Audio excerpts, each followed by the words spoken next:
E vamos continuar. O Jefferson está me trollando. Que coisa. Que isso, Jefferson? Isso. Passou. Passou.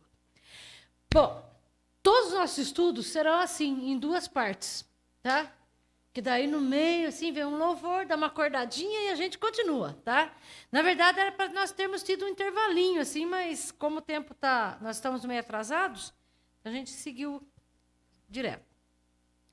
Bom, já refletimos, né, na primeira parte do estudo, a importância do Espírito Santo ter vindo, né? Já pensamos o que isso faz diferença na nossa vida, receber o poder que vem do Espírito Santo, que Jesus deixou, o Consolador, o Espírito da Verdade, né, sobre as nossas vidas, quão importante é nós termos Ele na nossa vida e termos a certeza da salvação em Jesus, de que um dia, né, também iremos para os ares com Jesus. Mas agora, a nossa segunda parte, nós temos, aqui na segunda parte do primeiro capítulo, então pode manter sua Bíblia em Atos 1:8, para você terminar a leitura do capítulo, pelo menos um capítulo você vai estar pronto para a gincana. Nós vamos ver, se eu não ligar ele não funciona, mas é um problema sério, tem que ligar para funcionar. Dentro do nosso tema a promessa e a missão, nós temos agora uma vaga para apóstolo. Não eram 12? Um saiu fora. Então ficaram, quanto é 12 menos 1? Olha! Vocês são bons demais na matemática. Mas Jesus tinha escolhido 12.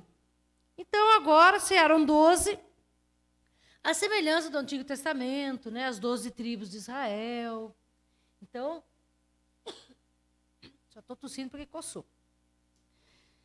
Havia uma vaga para apóstolos. E vai surgir essa dúvida. Então, nosso primeiro slide aqui da segunda parte, os versículos 16 e 17 da vaga para apóstolo. Nós vamos ler primeiro para eu continuar falando. Vamos lá, todo mundo junto lá? Vamos ler lá na tela para ler igual? Irmãos,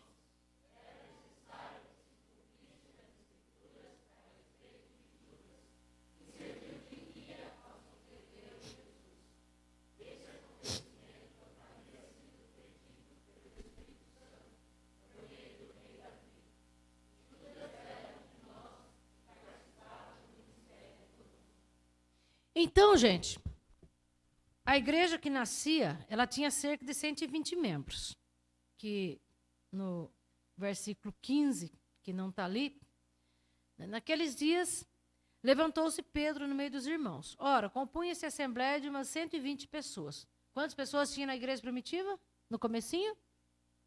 Quantas? 120. Vocês vão se preparando para a gincana aí. Quem assumiu a liderança ali do grupo? Pedro. Pedro assumiu a liderança. Daí você vai falar assim, ué, não foi Pedro que negou Jesus 3 vezes lá? Que Jesus disse, antes que o galo cante, você vai me negar 3 vezes? E aconteceu isso mesmo? Né? Pedro afinou a hora que Jesus estava preso. Pedro não teve coragem de dizer 3 vezes que falaram, esse também é um deles. Não! Não! E tem um dos evangelistas que diz lá a 3ª vez, Pedro praguejou, xingou, começou a falar palavrão. Eu não tenho nada, sei lá o que ele falou, nem quero saber também. Mas falou, né, um monte de coisa que não devia.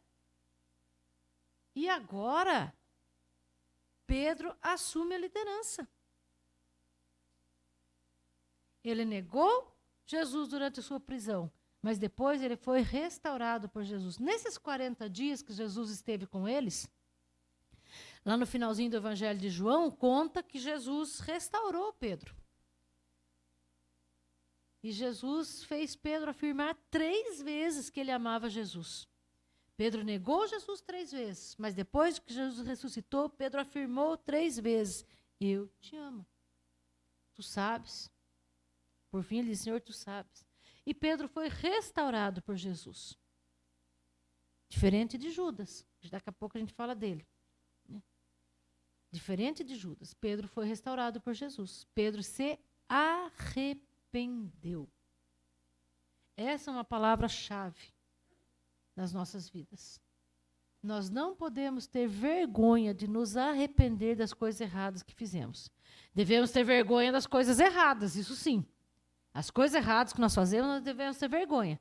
Mas nós não podemos ter vergonha de nos arrependermos das coisas erradas e pedirmos perdão. E sermos restaurados, assim como Pedro. Então, Pedro agora assume a liderança da igreja e ele vai falar a respeito de Judas. E ele vai falar coisas interessantes a respeito de Judas. Coisas muito interessantes. Ele diz ali, ó. Esse acontecimento havia sido predito pelo Espírito Santo por meio do rei Davi. Alguma vez você leu Salmos pensando que o livro de Salmos também podem ser profecias? Pedro vai ensinar isso para nós agora. Que nos Salmos nós podemos encontrar profecias a respeito de Cristo. Quem já passou pelo departamento de menores comigo, sabe que Cristo é o centro e o coração da Bíblia. Não é mesmo? Tudo na Bíblia aponta para Cristo. O Antigo Testamento aponta para Cristo. Os evangelhos dizem, o Antigo Testamento diz, Jesus virá. Os evangelhos dizem, Jesus veio. E aqui, a partir de Atos, Jesus voltará. Então, Jesus é o centro e o coração da Bíblia. Então, tudo na Bíblia acerca de Jesus. E Pedro vai ensinar isso para nós agora. Então, Pedro começa a falar de Judas, dizendo que isso estava predito por meio de Davi. E onde que Davi, que a gente encontra palavras de Davi? Nos Salmos. E aí Pedro diz, Judas era um de nós. Participava do ministério conosco. Mas se foi. E agora? Então vamos lá. O que aconteceu com Judas? Vamos lembrar. O que aconteceu com Judas? A descrição bíblica é bem diferente do nosso desenho ali. Nosso desenho ali está o desenho lá do Judas morto. Uma corda no pescoço, porque ele se enforcou. Se suicidou. Triste, muito triste. Mas a descrição que Lucas faz aqui em Atos é uma descrição histórica do que aconteceu a Judas.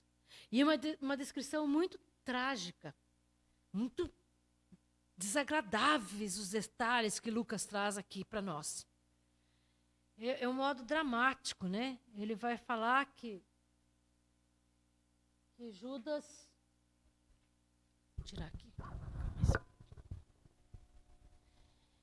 Judas comprou um campo com o dinheiro que recebeu por sua perversidade. O que foi a perversidade de Judas? Qual foi a perversidade de Judas? Trair Jesus. Essa foi a perversidade de Judas. Ele vendeu Jesus por 30 moedas de prata. Ele andou 3 anos com Jesus e traiu Jesus. Essa perversidade. E aí, diz que, ao cair ali de cabeça, seu corpo se partiu ao meio e seus intestinos se derramaram. Gente, isso é trágico demais, né?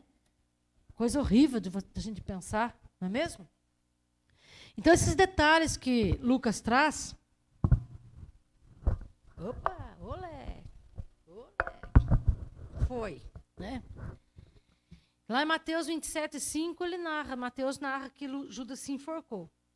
E aí, com esse detalhe aqui de Atos, a impressão que nós temos, o que dá para a gente entender, Judas comprou um campo com aquele dinheiro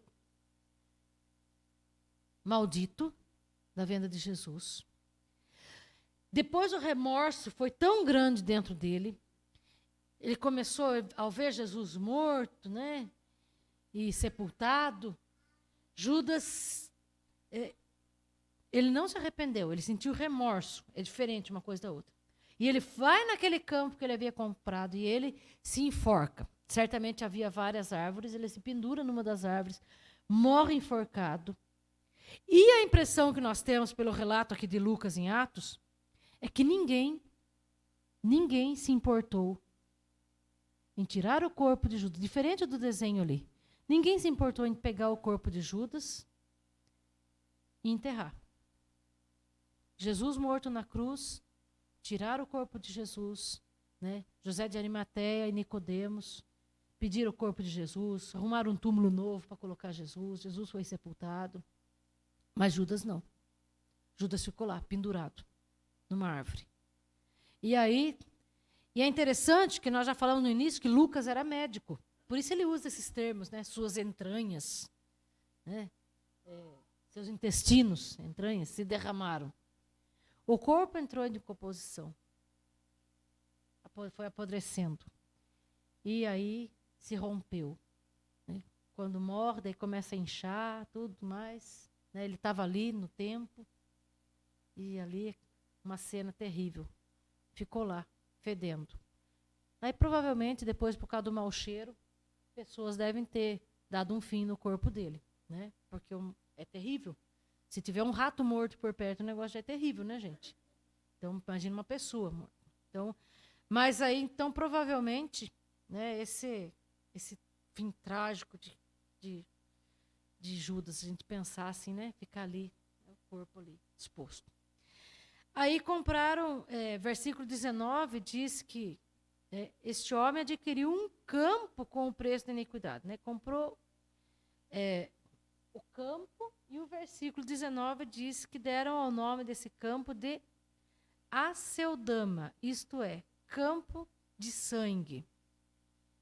Um fim trágico, né, para aquele que traiu Jesus. Então, provavelmente deram esse nome depois, né, da morte de Judas. Deram esse nome de campo de sangue lá, Aceldama. Gente, Judas ele viveu os 3 anos com Jesus. E olha que coisa interessante. Então, se você pegar e for explorar os evangelhos de Mateus, Marcos, Lucas e João, você vai ver que Lucas ele não só desfrutou da companhia de Jesus, mas também dos ensinamentos de Jesus. Judas, ele presenciou os milagres de Jesus. Judas, ele era o tesoureiro do grupo. Ele ficava preocupado com a questão do dinheiro. Não tem dinheiro para comprar pão para esse povo todo. E ele viu Jesus transformar pouquíssimos pães e peixes em muitos pães e peixes. Judas estava junto lá, certamente, quando Jesus parou o enterro do filho da viúva de Naim. Parou o enterro e mandou o jovem, levanta, volta para sua mãe. E o jovem ressuscitou. Judas viu muitas outras coisas. Mas ele traiu Jesus. E mais interessante, em Lucas 9 e Marcos 6, Lucas 9, 6 e Marcos 12, 6, 12 a 13, Lucas não só aprendeu de Jesus, ouviu os ensinamentos de Jesus, Judas não só evangelizou, Judas também realizou milagres e expulsou demônios. Porque Jesus enviou os seus discípulos. Você vai encontrar nos evangelhos a missão dos 70, e tem outros textos, aqui que eu falei de Lucas 6 e Lucas 9 e Marcos 6. Jesus envia os seus apóstolos para fazerem milagres. Então Judas fez milagres, porque ele diz que quando eles voltaram se regozijando, porque os demônios eram expulsos. Pessoas eram curadas de suas doenças. Paralíticos andavam, cegos enxergavam, mudos falavam, surdos ouviam. Judas fez milagres em nome de Jesus. E depois traiu Jesus. Jogou tudo fora. Ele preferiu os prazeres do dinheiro ao reino de Deus. Judas trocou Jesus por 30 moedas de prata. Judas trocou Jesus pelo mundo. Judas trocou Jesus pelas coisas do mundo. Teve um fim trágico. Porque quem não tem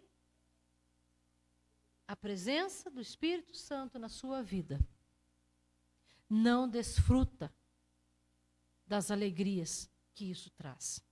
Então, a vida e a morte de Judas, isso nos faz refletir de que nenhum de nós está impossibilitado de trair Cristo. Qualquer um de nós, assim como Judas, pode trair Cristo. Qualquer um de nós pode fazer algo tão feio quanto Judas fez. Qualquer um de nós pode dizer: eu não conheço, eu não quero saber dele, eu não quero ele na minha vida. Então nós precisamos estar sempre alertas e andar cada dia em fé e arrependimento, confiando sempre na graça e na misericórdia de Cristo na nossa luta contra o pecado. Nunca diga: eu dou conta. Olha, por que você está deixando de ir na igreja para em outros lugares? Não esquenta a cabeça, Jesus está comigo. Eu não preciso.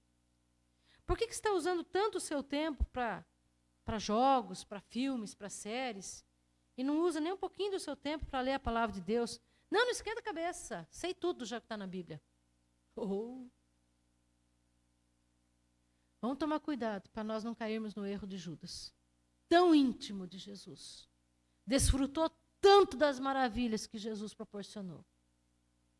E traiu Jesus. Bom, então Pedro está dizendo que as Escrituras falam, aqui no anterior, né? Versículo 16, Pedro disse que isso estava predito pelo Espírito Santo por meio do rei Davi. Não foi Davi. Não foi Davi que profetizou. Foi o Espírito Santo por meio de Davi quem falou. Então o que as Escrituras dizem?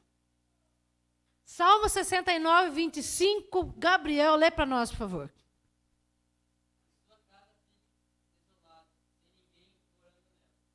Então, quantas vezes você leu o Salmo 69? Nunca imaginou que estivesse falando de Judas? Que sua casa fique desolada e que ninguém more nela. Pedro está nos ensinando, né, que o Espírito Santo, através de Davi, profetizou sobre o fim trágico de Judas. E Salmo 109, 8. Tia Sueli, lê para nós.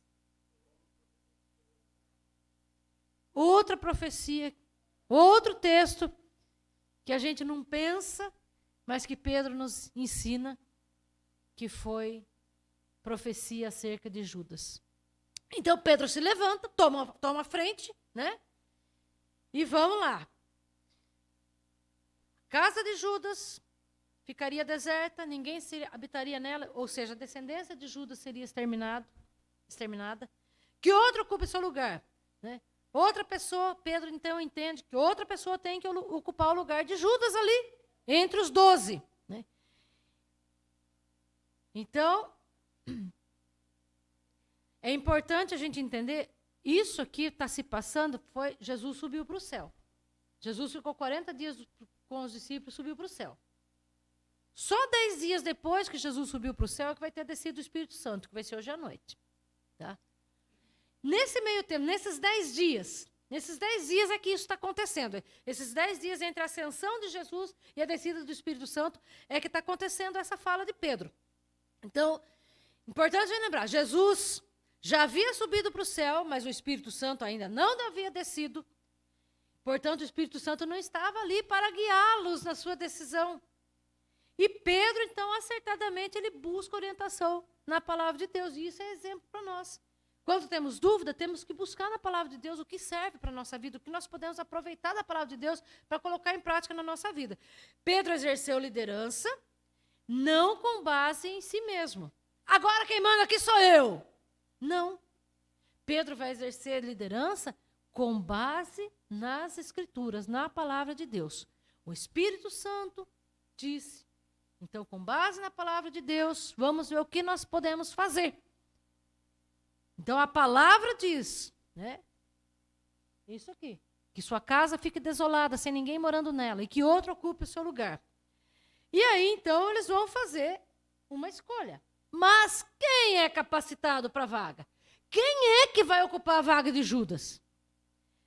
Não foi assim, aí, gente, ó, tem uma vaga aqui para apóstolo, quem quer ficar no lugar de Judas? Né? E um levanta a mão, me escolhe, me escolhe, me escolhe, me escolhe. Não, não foi assim. Foi com base nas escrituras. O que eles vão fazer? O que era necessário à pessoa que seria escolhida para o lugar de Judas? Vamos lá. O Ângelo leu 21. E o Bruno leu 22. Beleza? Dá para enxergar?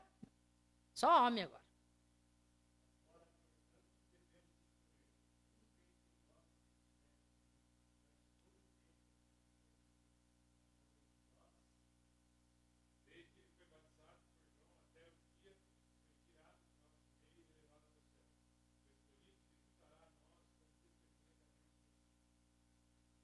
Então, quais eram as credenciais necessárias para o cargo?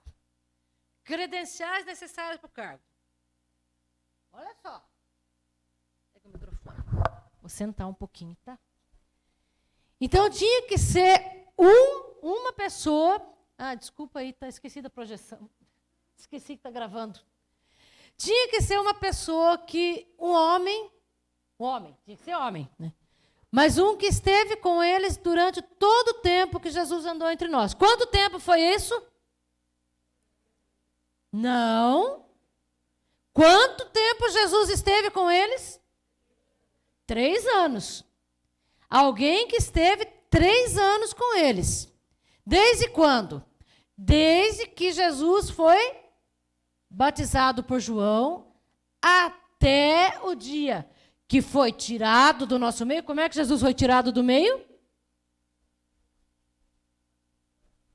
Morto, né? A morte dele. E elevado ao céu. Então, a pessoa para ficar no lugar de Judas tinha que ser essa pessoa. Andou 3 anos com Jesus. Talvez tivesse feito parte dos 70. Não sabemos, né? Pode ser. Andou aqueles 3 anos com Jesus. Presenciou a morte de Jesus, presenciou a ressurreição de Jesus, esteve com eles aqueles 40 dias. Então vejo que não era só com os 12, com os 11. E viu Jesus subir para o céu na nuvem, glorioso, vitorioso, subindo na nuvem. Essas características, isso era o que capacitava a pessoa para a vaga de Judas. Tinha que ter feito tudo isso. E aí, então, eles vão... Opa, agora fiquei muito longe aqui. Indicar. A indicação. Vão indicar 2 pessoas. E eles indicam 2. Vamos lá. Quero aqui. As meninas aqui. Na fila da frente. Lê para nós lá.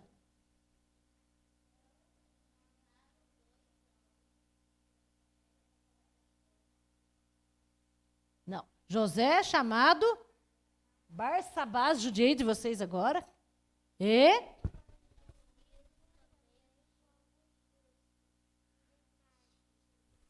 então 2 homens.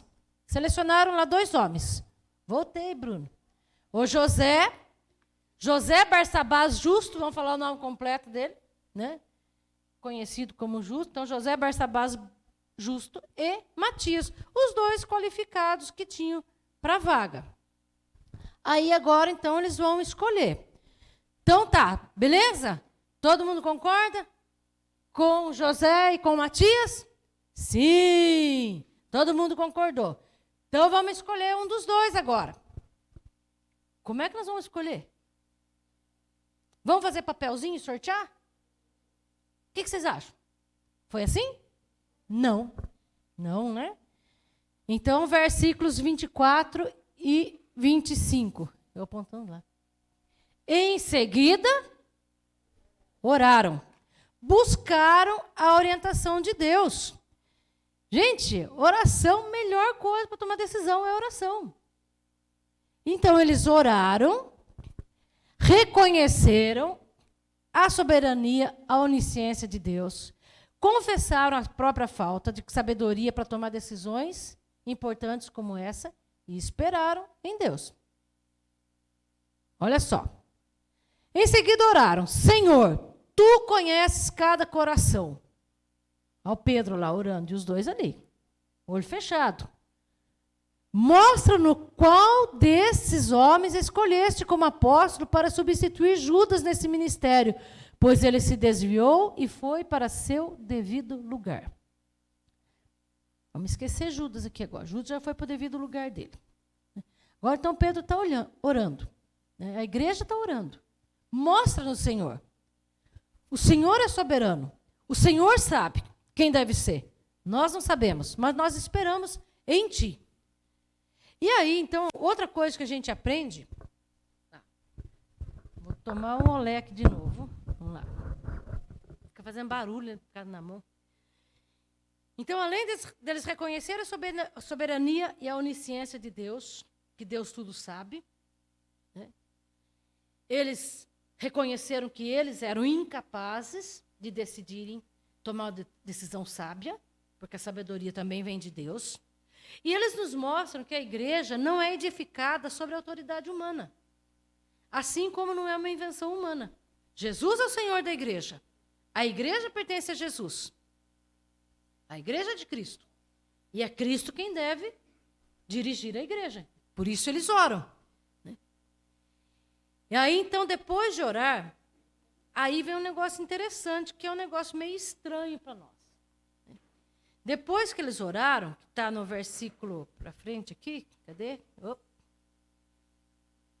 26, eles lançaram sortes. Aí é um negócio estranho para nós, porque a gente não faz isso hoje em dia mais. Então, eu só quero que vocês voltem a atenção ao fato de que o Espírito Santo ainda não havia descido. Está no período entre a ascensão de Jesus e descida do Espírito Santo. Tá? Por isso, eles lançaram sortes, que era uma prática comum, usada no Antigo Testamento, entre eles até então. Agora não, agora nós temos o Espírito Santo para nos guiar. Né? E aí, porque então o Espírito Santo dirige as decisões da igreja. Nós não precisamos lançar sorte. Mas eles lançaram sorte e a sorte caiu sobre Matias. Ah, tá, o escolhido. Então, o escolhido foi Matias, e assim a igreja em festa ali, né, Matias passa a fazer parte do grupo dos 12. Não fala mais de Matias na Bíblia. Só fala de Matias aqui. Tá? Não vamos encontrar lá, Matias foi, tá, igual fala, né, Filipe, né, o Espírito Santo mandou, Filipe foi pregar em Samaria, daí o Espírito Santo mandou Filipe ir para a estrada, lá né, que levava a Gaza, e Filipe foi e pregou. Depois vão descobrir que Filipe morava em Cesareia. Estou dando um monte de resposta para a gincana, tá? Vocês fiquem muito atentos a tudo. E não fala mais de Matias. Mas a gente sabe que os 12 trabalharam muito para o crescimento da igreja. Os 12 pregaram. Os 12 ficaram ali, começaram em Jerusalém, depois foram levando o evangelho, trabalhando e pregando. Então, Matias, apesar de não falar dele, ele trabalhou. Então, para nós, quase encerrando, tá? Ao desprezar a vida com Cristo, Judas foi rejeitado e substituído. Sua vida serve para nos advertir que jamais nos desviemos de Cristo, nem rejeitemos o evangelho. Então, a vida de Judas, apesar dele ser uma pessoa que fez algo tão feio, ele tem que servir de exemplo negativo para nós jamais sermos como Judas. Né? Buscarmos, de todas as formas, evitarmos fazer o que Judas fez. Matias completou novamente o grupo dos 12, ajudou a igreja no seu começo a se expandir. Então, nós temos que ter sempre em mente que a nossa fé não se baseia em boatos, rumores ou ilusões, mas fundamenta-se no fato histórico da ressurreição de Cristo. Não foi um acaso. Beleza, Juquinha, Dani? Marcos, Luísa foram para lá. Chegaram, viu, gente? Diz que não ia até o almoço enquanto eles não chegassem. Agora eles chegaram. Melhorou, né? Então, nós temos que nos lembrar, gente, que a igreja, ela não se fundamenta em pessoas. A base da igreja está na ressurreição de Cristo. E ele voltará na volta de Cristo. Sua ressurreição, sua segunda vinda. Nós temos que viver nessa esperança. Não, da ressurreição não. Jesus ressuscitou, isso é a certeza. Nós temos que viver na certeza da ressurreição e na esperança da segunda vinda de Cristo. Então, a ressurreição de Jesus. Então, Lucas vai deixar para nós muito claro aqui que é um fato histórico, é um fato verdadeiro, é um fato testemunhado. Muitas pessoas testemunharam. Então, a gente viu ali na escolha de Matias que não foram só os 11 que viram Jesus subir ao céu. Muita gente testemunhou, né? E ele é o alicerce da igreja. Então, não existe igreja se não estiver alicerçada em Jesus. Se a ressurreição de Jesus não for a base da igreja, se a volta de Cristo não for a esperança da igreja, a igreja não tem sentido. Se a igreja não prega a Cristo, não é igreja verdadeira. Se a igreja diz que está tudo bem com você, que você é muito legal, que você é o centro do coração de Deus, cuidado. Não é. O centro da igreja é Cristo. Nós podemos ser o centro da vontade de Deus se nós fizermos a vontade de Deus. Mas é muito complicado afirmar isso. Nós temos que reconhecer que nós estamos ali, ó, facinho de cair no erro de Judas. Podemos também cair no erro de Pedro. Pedro foi restaurado. Então, se tiver que errar, que seja Pedro, por favor, não seja Judas. Tá? Pedro foi restaurado. Judas não. Então, para nós refletirmos. Vamos lá. Em que sentido refletir sobre o papel do Espírito Santo na redação das Escrituras nos dá confiança na Bíblia e nos desperta entusiasmo por ela? Vocês viram? Pedro falou, porque o Espírito Santo falou através de Davi. Cata lá um salmo. Lá em 1 Pedro vai dizer, né, quem escreveu a Bíblia? Homens santos, inspirados pelo Espírito Santo. Então, o Espírito Santo está presente em toda a Bíblia. A inspiração da Bíblia vem do Espírito Santo. Tudo que está na Bíblia, o Espírito Santo revelou. Hoje em dia, o Espírito Santo habita em nós. Aplica em nós a palavra, a Escritura. Então, que confiança isso traz a você? Isso desperta entusiasmo em você a ler a Bíblia? Saber que a Bíblia não foi um cara lá bem instruído que escreveu. Nossa, o cara é um excelente escritor, escreveu a Bíblia. Não. Foram homens comuns, foram doutores, foi agricultor, foi pescador, foi gente instruída, foi gente quase sem cultura. Conseguiram porque o Espírito Santo inspirou. Isso tem que fazer diferença na nossa vida. Se alguém quiser falar, gente, fica à vontade. A Mateus aquela hora falou. Quem quiser falar, fica à vontade. Tá? Se posicionar. Tá bom? Então, precisamos refletir nisso. Lembrar disso. Tá? Outra perguntinha para reflexão. De que maneira a morte de Judas serve de lembrança e advertência para você? O que em sua vida é uma tentação para atrair Cristo como Judas fez? Temos que pensar nisso. Será que eu estou indo no caminho de Judas? Nas coisas que eu faço? Será que eu vou ter um fim trágico como o de Judas, de ser esquecido? Porque eu traí Jesus? Então, o caminho de Judas, toda a tristeza, toda essa descrição que Lucas faz aqui tão assim, que isso sirva de lembrança e de advertência para cada um de nós. E mais uma perguntinha para reflexão.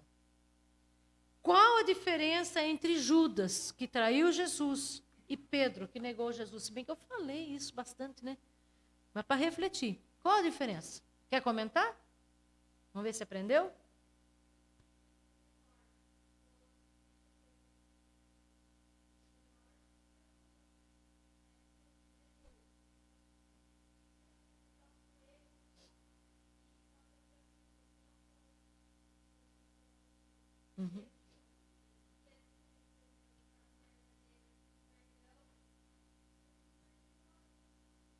Isso. Então, a Amanda colocou. Mais alguém quer colocar?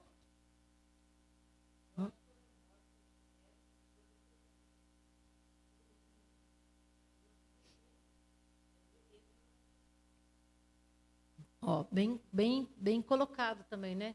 Remorso leva a depressão. Foi o caso de Judas. A depressão foi tanta e tão rápido, né? Foi uma coisa muito rápida, assim. Né? Ele entrou em depressão e se matou.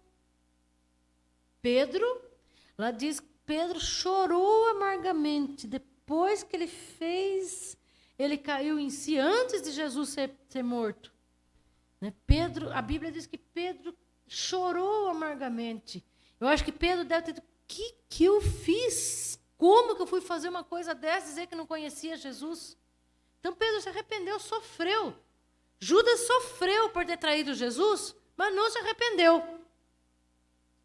Sofreu, mas não se arrependeu. Pedro sofreu e se arrependeu. E foi perdoado. Mais alguma colocação? Dica.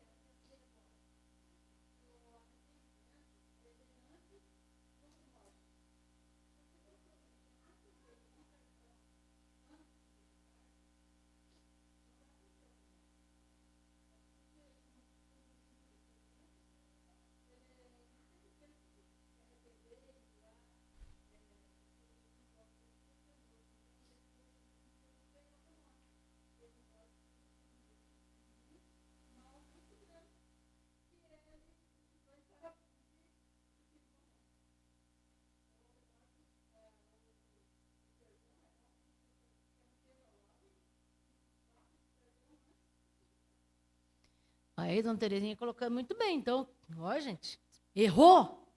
Se arrependa rápido, peça perdão rápido.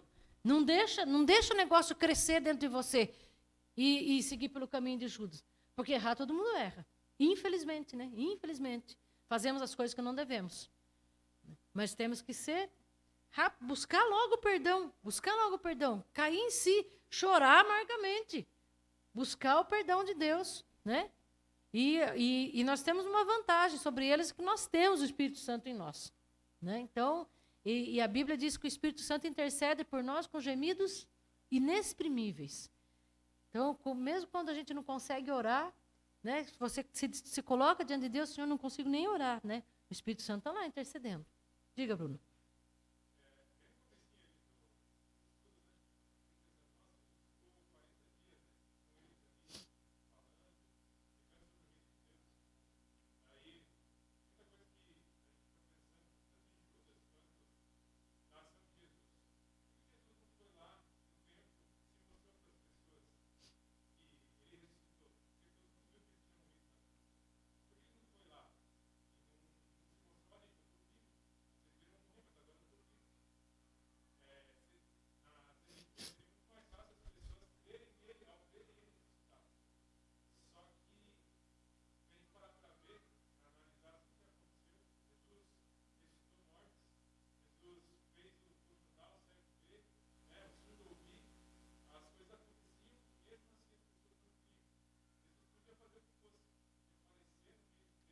Desfilar na rua.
E aí o Bruno fez eu pensar, agora eu vou levantar a mão para falar. O Bruno me levou a pensar uma outra coisa. que quando Jesus se revela, né, Jesus não foi lá na rua desfilar, ele só se revelou a um pequeno grupo. O pessoal da Assembleia ali, das 120 pessoas, é um grupo pequeno para quem Jesus se revelou. E é impossível, quando Jesus se revela a você, você ficar calado, você deixar de segui-lo. Aqueles aos quais Jesus se revelou depois de ressuscitado, a eles foi impossível deixar de seguir Jesus, deixar de fazer. Então a igreja nasceu forte, nasceu ali, né, começou ali pequenininha, e logo foi em 30 anos ela se expandiu, né, eu coloquei um mapa do mundo da época. Então é impossível, quando Jesus se revela a você, você ficar inerte. Nós temos que fazer alguma coisa. Jesus está se revelando a nós, né? O Espírito Santo age. Jesus se revela, e o Espírito Santo vem e age na nossa vida. E nós não podemos nos calar.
A igreja.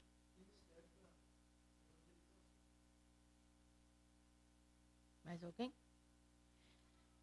Gente, os nossos estudos todos seguirão nessa linha, tá?